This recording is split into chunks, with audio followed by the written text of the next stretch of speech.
Hello everybody. I did not do two separate videos today. I had too much going on and some issues with the workbooks, and the holdings and stuff was out before I ever got around to doing the other, and I had family things. So this will have to be both of them. Um, I would like to say that this is going to be shorter than normal, but we've had lots and lots and lots of trades. And honestly, I don't want to skimp out on this one just to try to hurry up and make this video shorter. Just know that this video covers in detail at least 19 ETFs, and then we look at the prices of three others. So if you want to if you're not wanting to watch all of them, all the ETFs that the YieldMax holds here, please fast forward to the ones that you want to watch. If you don't want to watch it all, that's fine too. But first, I'm just going to briefly go over what I would normally do on the roundup. It's just not going to be that in depth here, but you can see all the data here on the screen if you want to look at it. Right off the bat, just a reminder, I am not a financial advisor. It's not a financial advice, and this is for entertainment purposes only. And all this data is data that's collected from the YieldMax website, and I will try to minimize opinions and thoughts as I go through this. But okay, so on the left we have all the YieldMax, and if we look at those, I normally do it the other direction, but since I'm having a double up, I need to do it this direction. Our biggest movers for the day is Coney was up 3%, 94 cents. And then, let's see. And the worst one was Misty with negative 4%. And then the next after that would have been Nefli with negative 3%. So Misty was down $1.91 and Nefli down 65 cents. And if you want to look at the rest of them, there gives you the rest of them. At the bottom, I'll cover YMAG here and YMAX, so I wanted to cover them on the other page. But YMAG ended up closing 3 cents down today at $20.46, and YMAX closed up 4 cents today at $21.68, and Ulti went up 7 cents today to $18.49. If you look here, out of the YieldMax funds, we had 13 of them that outperformed the underlying. And then, of course, then we had the underlying over there. We had 6 that outperformed the YieldMax ETFs. If we look at the bottom, the S&P was actually up 0.11%, which is interesting because the S&P was green. However, we do see that the NASDAQ was down 0.12. So I know before when we did our comparisons, it was based on the S&P being red, and more likely the YieldMaxes would be green, but this one's green and the YieldMax is green, so it's a little different there. But we're going to do, of course, this is just going to have to be one of those videos that I can't read everything or go through everything. So if you're driving or something, you might want to just watch this when you're able to look at the screen so you don't miss anything. You can see the IV here for all the underlying and their stock prices. And I'm just going to go ahead and hide that. And let's see, if we look at the biggest differences in those percentages, the change in the percentages between the YieldMax and the underlying, most of them are zero. You have MicroStrategy. It was, Misty did a lot better than that one. You see the difference between those two is 7%. And then it looks like the rest of them are 0, 1, or 2. So that's the big difference there. If you, as far as I'll read what we had. We had 6 of the underlines that did better than the others. So those were Coin, Disney, JP Morgan, Netflix, PayPal, and ExxonMobil. So those 6 did better than the underlying. Than the YieldMax. And then, of course, all the rest of the YieldMax ETFs did better than the ones I did not mention. And we'll just go through that real quick. And I keep forgetting that. But here, I'm not, normally I'd be reading these off, but to, save on time, I'm not going to do that. I can read you maybe the total intraday prices instead of all 3 columns. So AY, and I'll round to the thousands, okay, which is what I normally do. But AIYY was brought in 821,000 a day.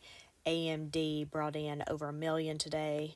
AMZ brought in 213,000. Apley brought in 236,000. Coney, these numbers aren't accurate. I've done an adjustment. I did an adjustment on the actual trades, and I can show you if you want to. So this is probably about $300,000 off, but if you stay around for the trades, then you can see that. But Dizzo brought in 92,000. Phoebe brought in 325,000. GUI brought in 205,000. JPMO plus 50,000. Murney plus 222,000. MSFO plus 150,000. Misty plus 1.1 million. Nothing there for Nefli. I don't remember if there was trades or not. It's the only one, I guess, unless I missed one of those. Nope. But it might have been because it might have done theirs yesterday. But NVIDIA brought in 73,000. OARC 501,000. PayPay 109,000. SQY 307,000. Tesla 1.1 million, and Zomo 440,000. I will say this is interesting. There's lots of positives there. Of course, I didn't go through each one of them, and you see a few negatives, but not too many. I guess the big one is Tesla down there, and then Zomo, because that's fairly big for Zomo. But other than that, we got Disney right there. That's a big one for Disney. But anyway, so that would be the daily roll-up. And then now I will go into the trades and holdings.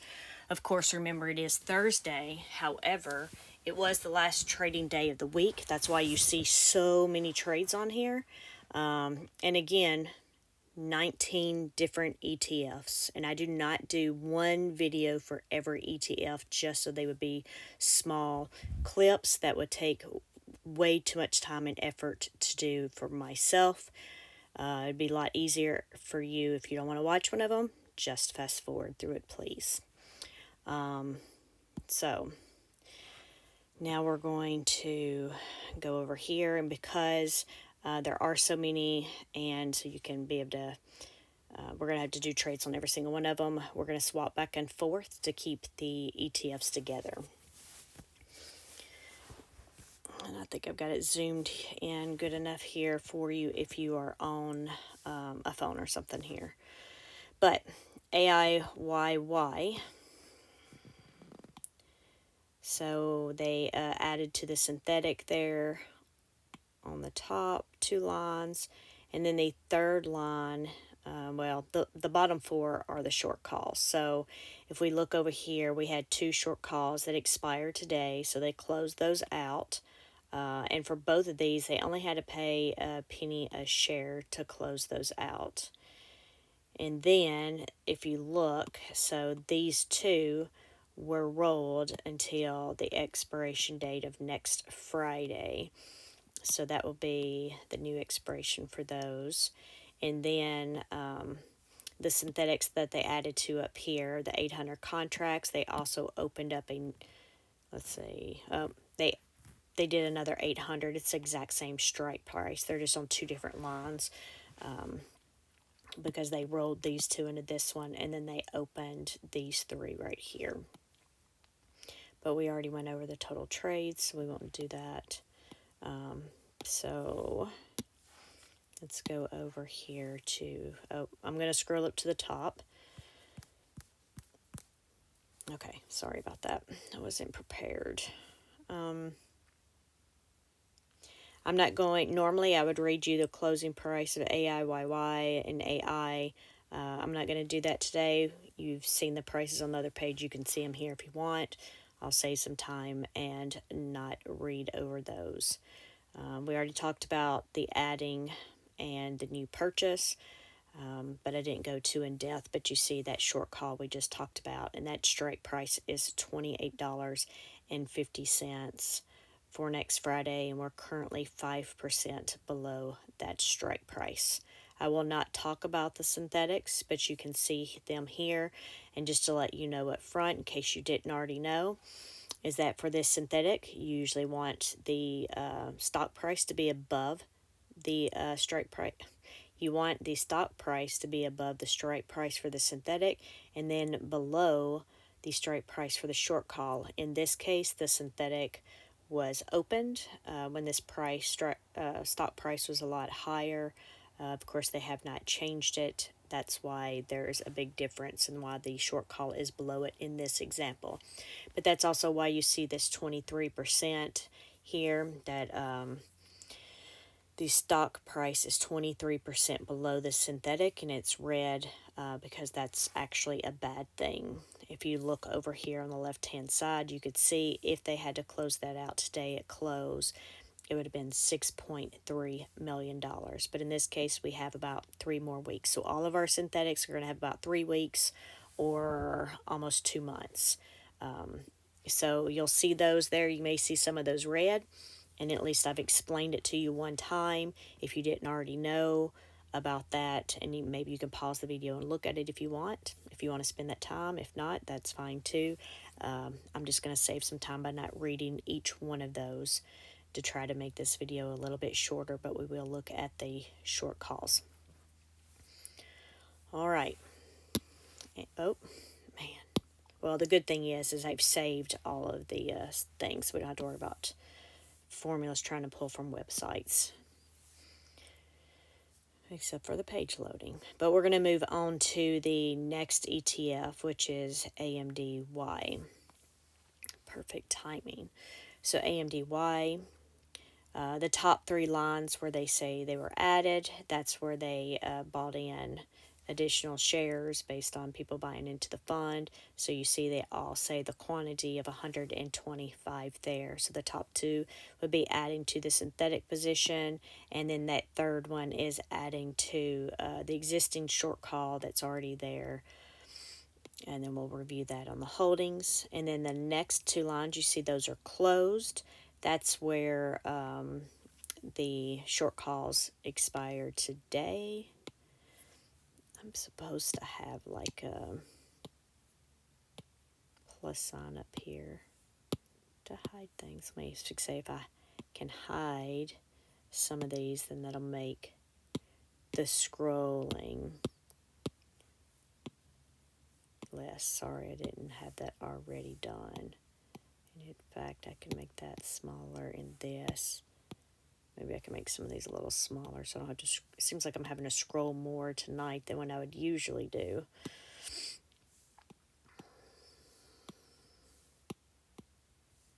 That might not work for all of them. Okay, so let me just do, so you just have month and day there. Okay, so then we have line 18 and 19 there. Those, well, I guess I need that one bigger, don't I? They have rolled both of these to next week. You see they ended up paying 1 penny a share for both of those, so that is awesome. And then it looks like they added to one of the strike prices they already had and then created a new one. So we will move over to the holdings and we can look at those over there. So here we can see now that we have the the 3 short calls there that will expire next Friday. So those are the strike prices of 185, 187.50, and 190. So we are currently 2, 4, and 5% below those strike prices. Of course, the one that we're just 2% under, that's only 70 contracts, so not as much as the other two. All right, we will move on to AMSI. AMSI here, if we look at those top 3 lines, you can see where they've been purchased into. We got 360 contracts there, so the top 2 are just adding to the synthetic, the existing synthetics, and the next one is a new short call position opened up there for that. And then we have our closed short that expired Friday. Looks like they Friday, I have it. They expired today, which was Thursday, paid 64 cents a share to close each one of those out. Because the strike price was 180 and we ended up closing the day at 180.38. Of course, these would have been closed out during the day at another time, not at the end of the day. And then they rolled those to a new strike price and expiration date for next week. So let's look at those cleaned up over here on the holdings. So we have AMSI, and you can see now that we have just that one short call expiring Friday at $182.50 strike, and we're currently 1% below that, so it looks like about $2.12 there. And then we're going to move on to Aptly. So Aptly, so you'll see the top line, we just rolled the ones that were that expired today to next week. We did have all of them at a strike price of 175, and for next week we've split them up. They have split them up into 2 strike prices there. And it looks like the ones that they closed out for this week, they only paid 2 cents to close those out. So if we look at the holdings,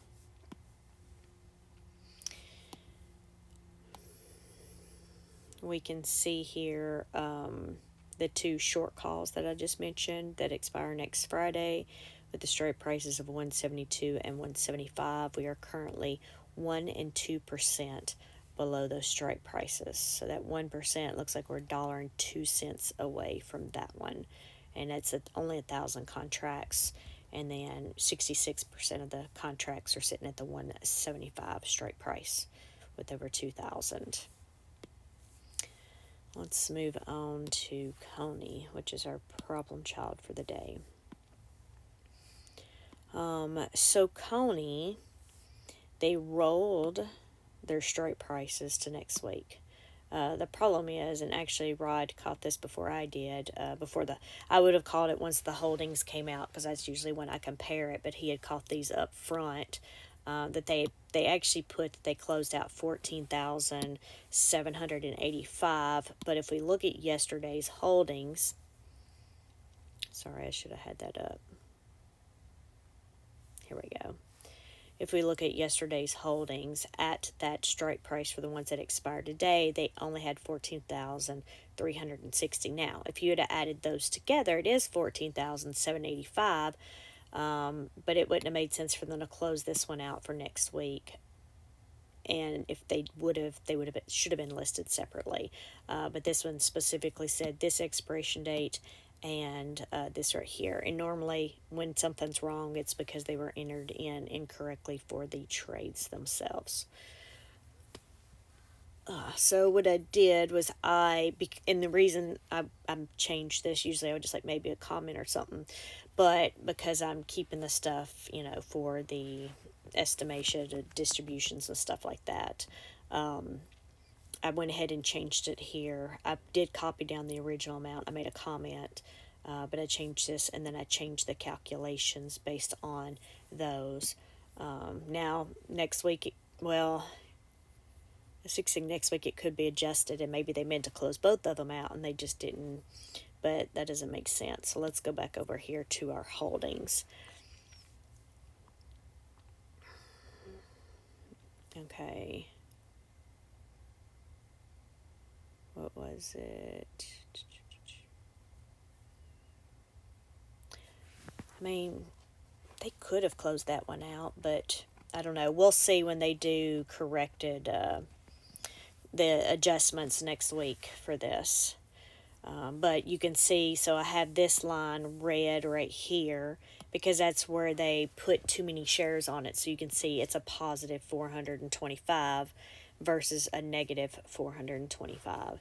And you see this is actually where the one they had with the other 425 shares.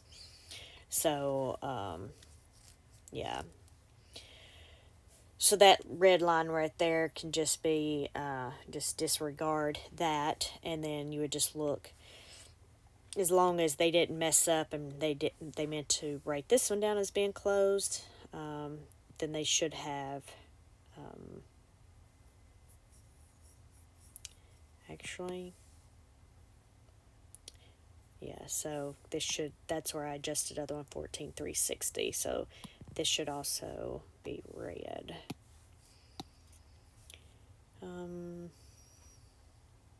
Yeah, which then makes the holdings amounts wrong, but it doesn't really matter for today's purposes since we don't do a roll up of the holdings, which reminds me I was supposed to go over something at the beginning of the video.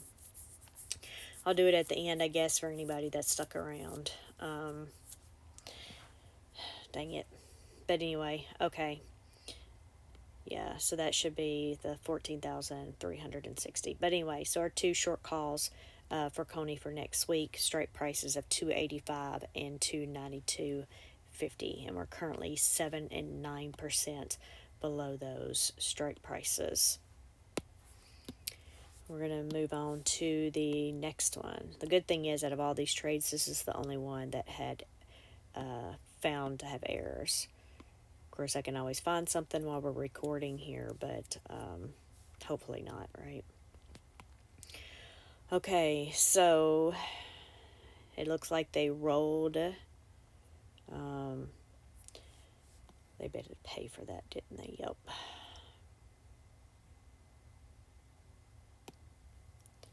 So we see they ended up bringing in 92,000, but what they ended up having to do is they closed. If you see over on the left, Disney closed at 122.36. The short call strike price was $118. So they went, at the end of the day anyway, it was $4.36 above the strike price. But let's see what they paid. Okay, nope, they paid $4.80 to close this out. I know this thing basically just kept going straight up through the afternoon. I remember hearing about that. But so they ended up having to pay $4.80 a share to close out. Therefore, it was going to cost them $477,000. And I say closed out, but they rolled them to next week to a higher strike price, to a 126. Well, because they did that, they ended up also closing out the same number synthetic positions from this 115 to a 120. And then that also evens out some of the dollar amount. So they made some money by, they made about $800,000 by closing out these two synthetic positions. And actually, let's see, yeah, $832,000. So that helped pay for having to close this out and then open up the higher strike prices there. But let's go over to the actual holdings. So you can see here, now we had that 122.36 that closed today, but we have that short call expiring Friday with the new 126 strike price, and we are currently 3% below that. So we'll move on to Phoebe FBY. So it looks like they ended up adding 15 more contracts today. So they added to the synthetic positions there, but then they opened up a new short call for next week. And then the short call that expired today, they ended up paying 1 cent It's 1 cent a share to roll those to next week. So if we go over here and we review the holdings, we can see here the 3 short calls for next Friday. We have $497.50, $500, and $520 strike prices. So we're currently 2, 3, and 7% below the current stock price. So the one that's 2%, it looks like they're around $12 below that strike price right this minute. All right, let's move on to GUI. GUI, they rolled theirs, and you can see they paid 1 or 2 cents to close out those short calls, and then they've rolled those to next week to one strike price. There was 152.50 and 155, and they rolled them to 152. So we'll read the holdings here. And so if we go down, you can see now we only have that one short call of the 152.50, in which we're 1% under that at the minute. So we're looking at $1.57 right now. All right, let's go to JPMO. JPMO, they paid 17 cents to roll today's short call to next week, and they split those up between 2 strike prices. So if we look at the holdings, we can see here now we have 3 short calls that will expire next Friday with 3 different strike prices. So we have 197.50, 200, and 202.50. Now, JPM closed today at 230 cents.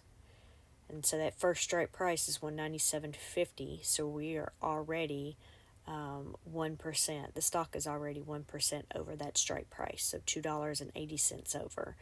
Luckily, there's only 30 contracts sitting there.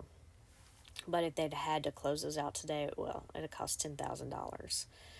For the next one, we are 30 cents over, and it shows we'd have had to pay $56,000, but that's because this one has the most contracts, which is 370 contracts.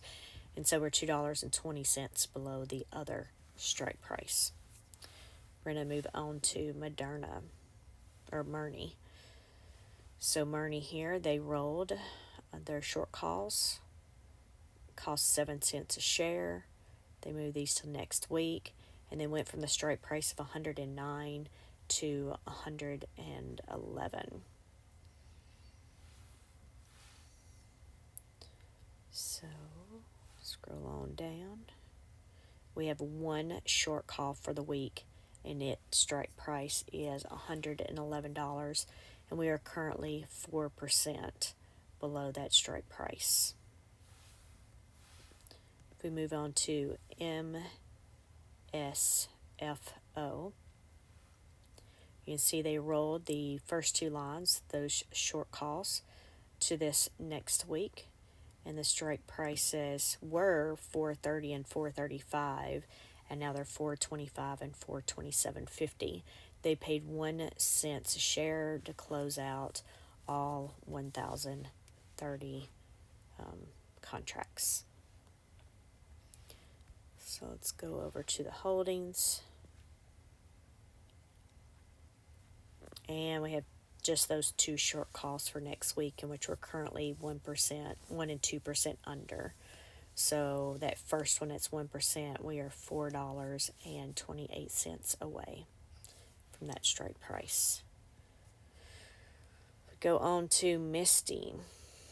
So Misty, they ended up adding new ones. So they ended up adding 5 contracts to the synthetic, and then they opened up a new position for the other 5 contracts for next week with that strike price of $1,985. Then the 2 short calls that expired today, they rolled those to next week. They paid 5 cents for 2 contracts, and they paid $10 for to close out the 188 contracts. And then they had rolled all of those to the same strike price. So if we go over here and look at our holdings, we will see all of those sitting there on that first line, but there's 3 short calls here, but all of those were just done at the $1,985 strike price because MSTR did go down today. And these other ones are ones that we had already had, and the strike prices for those are $2,130 and $2,350. So we're currently 14, 20, and 27% below the strike prices. In fact, it's just sort of crazy, right? Because if you look at the 1985 strike price, we're like $280 from that one. And if we look at the highest strike price, we're like $645 from that one.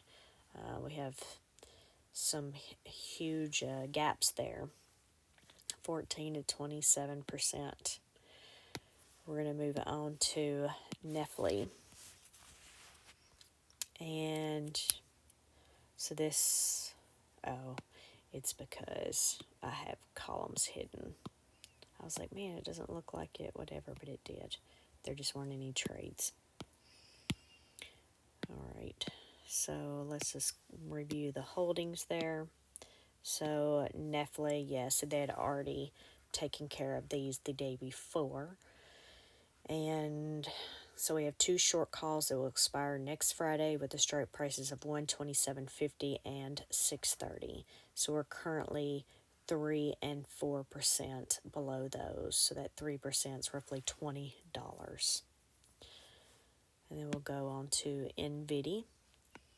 It looks like NVIDIA, they had more people buying that dip, I guess, so they had to buy in 60 contracts, or they had to add 60 contracts. So 60 contracts were added to the synthetic position, and then they created a new position for a short call next week at the strike price of $945. So if we look at that with our holdings, so now we have we have 3 short calls for NVIDIA that will expire next Friday, 940, 945, and 995. But most of our contracts are sitting at the 940 strike price. But we're currently under the strike price by 4 and 9%. We'll move on to OARC.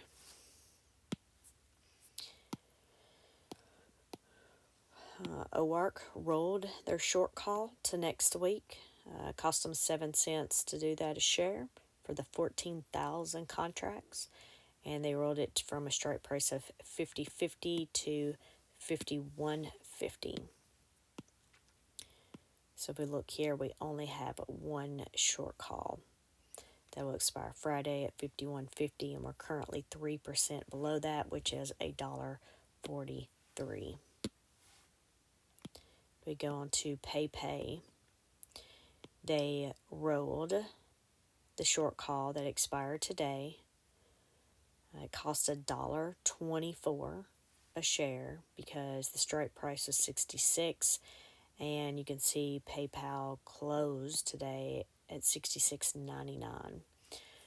So for next week, they put the majority of the contracts at the $66 strike, and they put just a few, a little bit higher than that, at the $67 strike price. If we look at the holdings, we can see both of those strike prices there. Of course, we're currently over the $66 strike price by 1% or 99 cents, and we're at the strike price, or technically, I guess, below it 1 cent for the second one.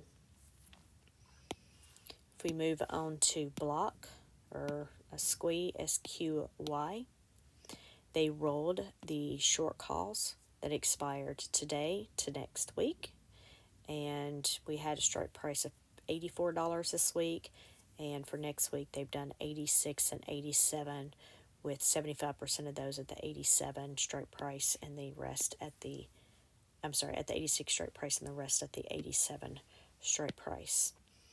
Review that on the holdings here. You see it's just those two strike prices. I guess I zoomed out at some point. I'm sorry. I'm just now realizing that. But you can see both of those were currently 2 and 3% below those strike prices. The 2% ends up being $1.42 below. And then we move on to Tesla. I did move the trades around a little bit just to make them make a little bit more sense, and I am going to I'm going to zoom out. I'm not. It doesn't make sense to. If you just look at the top 8 lines, the ones that are grayed out, and those just cancel each other out, you can see over in the right-hand side on column S, you can see the total prices there. The top ones are, one sign, and the bottom ones are another sign, so they would just cancel each other out. I guess I could show you. If we do that, you see the sum of those are 0. So we can just disregard those first 8 lines. So I forgot, I guess we did have a second issue on here. And then if we go down to the bottom, now we can see that... So the short calls that expired, I'm going to start where the issue starts, all right? The short calls expired today. The strike prices are $172.50 and $175. Today, Tesla closed at $175.79. Well, I guess they close these out sometime during the day, because we were only 79 cents over this strike price at the end of the day, but they paid $2.24 to close it out. So that was sometime during the day, earlier in the day, I guess. But they had to pay $2.24 to close this one out, and the other one was a strike price of $172.50. So we're $3 over that, but we ended up paying $4.62 to close those out. So for those two short calls, we had to pay, or Tesla had to pay, 16.6 plus $1 million to close those out. So, and then what they end up doing was closing out or rolling some of the synthetics. So they rolled from a 170 price to a 175 for 18,690 contracts. And therefore, by doing that, they brought in $9 million from the synthetic positions, therefore helping to cover, along with the premium they brought in for the new ones, ended up covering the losses on the short calls. So lots of things happening right there. So let's just see it all cleaned up on the holdings. So you see here, now we have Tesla. We have the 2 synthetic positions with the 2 different strike prices, 170, 175. But then we have our 2 short calls that will expire next Friday at 185 and 187.50. So we're currently 5 and 6% below those strike prices, which is roughly $9 for the 5% strike price there.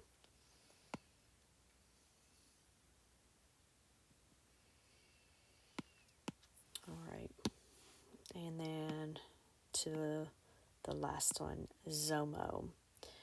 Let's see. Oh, I forgot. Let's zoom back out. Zomo here. Let's look at the contracts. Okay. We closed at 116.24, and the short calls that expired today were 113 and 114. So we were $3 or $4 over at the close, but luckily they were able to close them out cheaper than that. So they paid $2 $2.94 to close these 700 out, and then $1.97 to close those 700 out. Therefore, having to pay $344,000 to close those out. So they ended up closing out some of the synthetic position up here. And they moved from the 110 strike price. I say close, but they rolled them from the 110 strike price to the 115 strike price, and therefore brought in $727,000 or 28 to cover the cost of those short calls. So if we review this on the holdings, we can see here that we have 2 strike prices that will expire next Friday, 116 and 118. So we have the 85 contracts at that 116 strike price, in which we're currently 24 cents over. And then you see the other at the 118 strike price, and we're 1% under that, which is $1.76. And then we'd already went over the prices for YMAG and YieldMax. So, and then we went over that at the beginning. So I went over yesterday the video for the beginning of building this distribution tab, right, with our estimates and stuff. I'm not going to go over it in this video again. I'll do a different video this weekend. But if you haven't already, at least maybe watch the first, I don't know, or listen to the first 20 or 30 minutes, whatever. I don't know how much is at the beginning of, describing, going through what each one of these means. There's a couple of little changes down here. But I will follow up with the video. We'll do it the other way. We'll do it portrait mode, so you can see one ETF all on one page, and you'll see this data. And then this is a little bit, like I said, a little bit different down here at the bottom. But yeah, then that way you can sort of understand the reasonings behind doing some of what I'm doing, understanding what these means on the left, and then giving some background information so this weekend that I can get more into the numbers. But remember, again, I'm covering 19 ETFs in depth. So if you watch the one from yesterday and you get the gist of, what all of this means, then if you want to watch it and still look at the other ETFs in that one, that's great. But I'll do an updated video this week. And with a couple of them, I needed to look at some other data or a past video just to verify I wasn't missing a trade or two. And then, of course, this will have today's trades in it. But I'll go over it. And then Monday, after things are done, I can go over it again. And then Tuesday, if they haven't been announced Tuesday night early, I can go over what we had. And then we can see what's announced on Wednesday, and then we can compare, okay, what we have, because, right, this is the first time doing this with the first full month of trades, and we can see overall with all the distributions based on what we have here versus what they announce to get a better idea. Of course, I'm not going to go into it, but I talk about in another video about lots of different ways to look at stuff, and then there's things that we just can't account for as well. So I would suggest at least go back and watch maybe the first part of that to learn some things there. And then the other thing was, well, all right, I got too much stuff open. So what I was supposed to, I did have it open. I don't know what happened. I had the poll open somewhere. Nope. Look, I don't even know how to get to it. I don't know how to use all this stuff. There it is. If you can go out there and take this poll. And I know we had a bunch of complaints, I guess, because we're having lots of new people out there that haven't been watching or probably not a part of the Retire on Dividends community or the Discord and stuff. And lots of complaints as far as length of videos and stuff like that. But again, some of these will be lengthy, depending on if it's Monday for Ulti or in the weekend or the last trading day of the week for the 19 ETFs and the fact that there's 19 ETFs, which I've already said. But anyway, I want to do, I don't want to waste my time, just like I don't want to waste your time. But some nights I'm up 4 or 5 hours at night doing things and videos and uploads. And last night I didn't even hardly get any sleep. Most nights I'm not getting much sleep. So I want to make sure I'm honing in on exactly what y'all want from me. So I've put here, obviously, I've had the text, which I'm referring to the YieldMax funds that I've been covering. But we have the daily roundup that I started doing. I guess I've been doing that one for 2 weeks for the YieldMax ETFs and 1 week for the Alti. And then the trades and holdings, which is what I've done, going over, all the trades and holdings. I've been doing that for like the last 6 weeks. Then I just broke down to see if anybody's interested, and maybe y'all just want me to go through the detailed holdings or maybe just the detailed trades. It's the same thing as the trades and details. It's just splitting them, right? Just to give you another option. And then the fifth option on here was, do you want me just to do a summary? So like, okay, well, here's AIYY. These are the total money they either brought in for trades or went out for trades. And this is the market value. You can see so far, that's the one that's actually winning out of the votes that have been done. But if y'all could take a minute to, you don't even have to read it. If you've already watched this, just go out there and vote. Because based on the results of this over the weekend, then I may not be doing some videos next week if those are videos you're not wanting me to do. So we will see how this goes.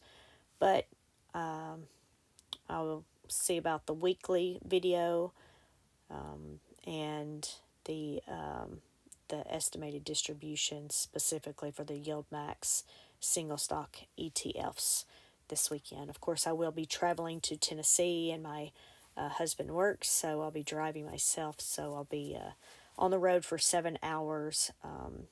And then I'll have grandkids by myself, so I'll have to figure out how to work these in. It may not be till late on Sunday night or possibly even Monday morning, depending on how things go. But I'll let you go. Thank you for hanging in there if you've made it this long. Y'all have a great weekend. Bye.